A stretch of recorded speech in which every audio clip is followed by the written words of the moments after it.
Let's unlock our superpowers next on the Given a Purpose podcast.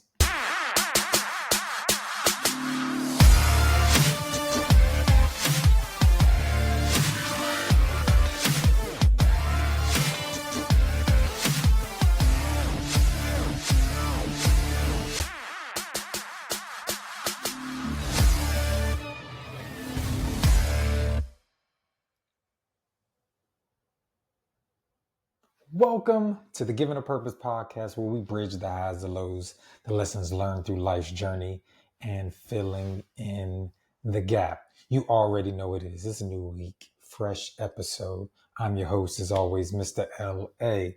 Man, thank you guys for tuning in to another week, another episode. So you know what I need you to do. I need you, if you're on YouTube, I need you to hit that subscribe button. If you're listening, still subscribe on all major platforms. Also, let somebody know that you're getting some good stuff. All right, man, please share and let everybody know what's going on. Now, I got a question. Have you ever felt like you're living on autopilot? I am a victim of that. Like sometimes I've known just going through the journey of life, it just feels like you wake up, you're on your routine, and just everything just goes from there. It's just like you wake up at the same time, you're eating maybe sometimes the same things for breakfast. You're driving in the same lane, you get to work, and it's the same old thing. And it was actually one of the frustrations I had in being in the classroom. I taught math. Math doesn't really change. Definitely hasn't changed probably since I was in school. But what I realized is, yes, I can change my approach on how I deliver it. But usually after getting to that second quarter, that second semester of the school year, I was definitely on autopilot. It was just like, all right, I already know what to do. It was crazy one time because, of course, we would get, do evaluations from, admin and different things like that. And I had two different admins come in one time and say, you're doing the same exact lesson you did at this point last year. So yeah, I've been doing this for a while. I'm like on autopilot. So it's just like, this is what I know I'm doing. So, and that's what messed me up in a little bit, because I didn't have that challenge because I was on autopilot. And so I didn't like the fact of being on autopilot. All right. But the great thing about that is I understood and I was self-aware. All right. Self-awareness is not your just any old self-help jargon. All right. Knowing that unlocks your confidence, your peace, and your purpose. When you're self-aware and you know what's going on with you, it makes it better to understand yourself and unlock your real superpowers, right?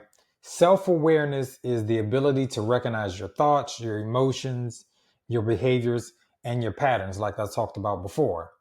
All right.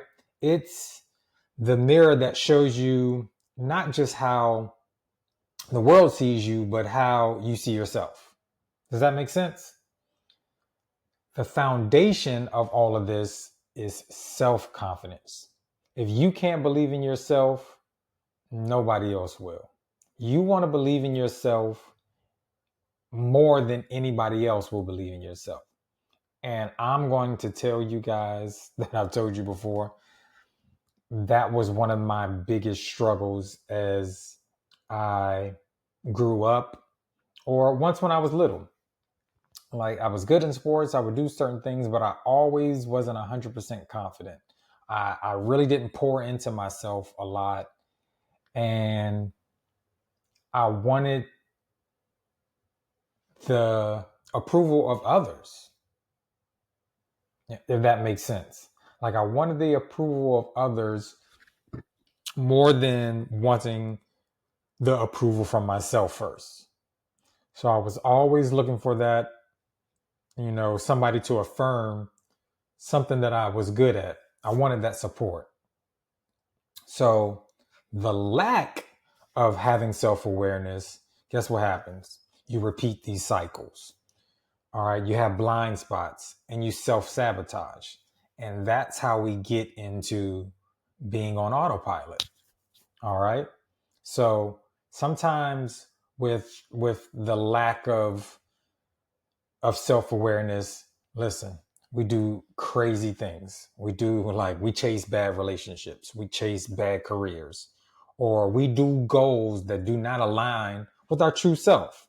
And that's when it really sucks, is when you're not in alignment with who you really are, and you're definitely not in alignment with who God made you to be and the seed that he planted in you. Right? People often make the mistake of busyness for progress. And without you being aware, you move, but you're never actually growing. All right. So some of the tools that you can do to build your awareness. There's some of the things that we always talk about all the time. So hopefully, I hope you guys are putting this into your everyday practice.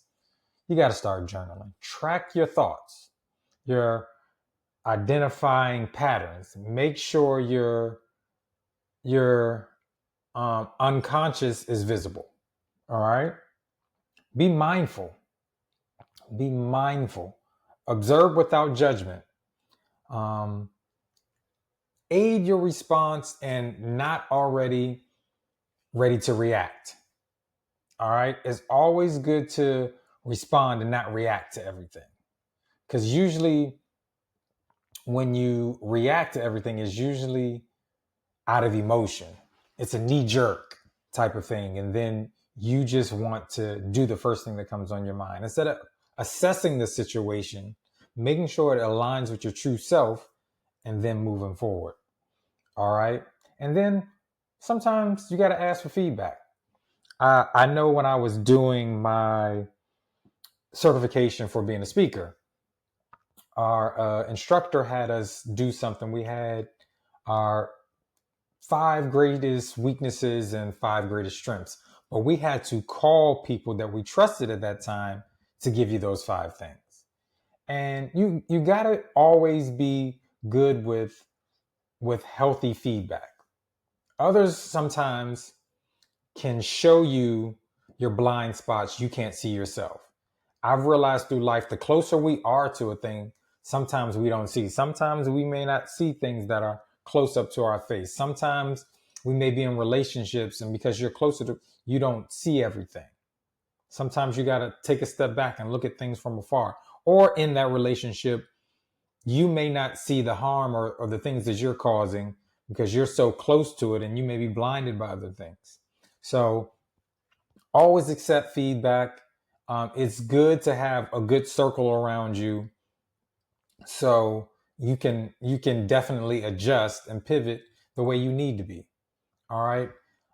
Self-awareness and, of course, emotional intelligence go hand in hand. All right. Couple of things you want to know. The emotional intelligence begins with your awareness, knowing what you feel, understanding how it affects others, not just you, but how it affects others. Awareness leads to awareness of that, and having emotional intelligence leads to empathy, leads to healthier communication and a stronger relationship with that, when whatever you're doing, friendship, love relationship, career, different things like that. And when you're open to having empathy and healthy communication, it's going to build stronger relationships going forward. So it's an awesome thing. All right. Also, spiritually, right? Spiritually being self-aware, remembering who you truly are and whose you truly are a part of, right? Knowing who's your father, knowing who guides you and who you're trying to stay in alignment with, right? In many traditions, like, self-knowledge is divine knowledge, right? When you see yourself clearly, you see the divine within you and you align with the purpose that you were here for. Listen, we all have a purpose, and making sure that the seed that was planted in you as your purpose, make sure you water it, make sure you feed it, make sure you give it some sunlight, make sure you give some time and some rendering and some tendering of the soil, and that'll help you grow. But that all comes with self-awareness. All right. Remember, knowing and having self-awareness is the foundation of your confidence, of all the relationships that you're going to have, how you'll grow spiritually, and how you'll be a great leader. All right. Start your day off with doing some of these things. Make sure you're mindful, and make sure you reflect. How well do you know yourself? Are you self-aware? Are you sure of yourself? Are you building confidence? Are you growing? Do you want to grow? Are you in alignment? Ask those questions to yourself and kind of see, are you on the right track? Are you self-aware? How well do you know yourself? Hopefully this blessed somebody. Hopefully you got something from it. So I need you to do the two most important things I always ask you to do. Make sure you live on purpose and make sure you live in purpose. I will see you guys next time. Peace.